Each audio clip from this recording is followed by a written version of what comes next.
na blind item ang isang big star na pipirma sa ABS-CBN. Ang nakasulat lang na clue ay pagkatapos ng mahabang panahon, isang malaking bituin ang pipirma sa ABS-CBN. Abangan! Hindi sinabi sa clue kung babae o lalaki ba ang big star na ito. Hindi rin tinukoy kung kapuso talent siya o kapatid. Pero may mga hula na ang netizen.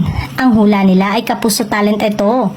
At matagal na rin nabablind item na aalis na sa GMA Network para lumipat sa ABS-CBN. May nagsabi namang aktor ang lilipat sa ABS-CBN. Kapuso actor siya kaya lang parang walang rason para siya'y lumipat dahil may kontrata pa siya sa GMA.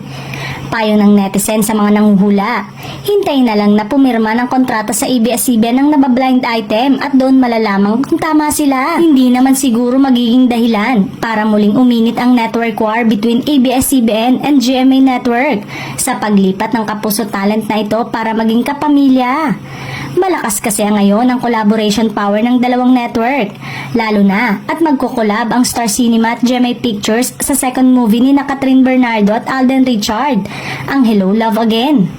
Ngayon pa lang ay excited na ang mga kapamilya fans kung sinong tinutukoy ng nasabing balita. May iba kasi na nanghula na at kumpirmasyon na lamang ang kanilang hinihintay.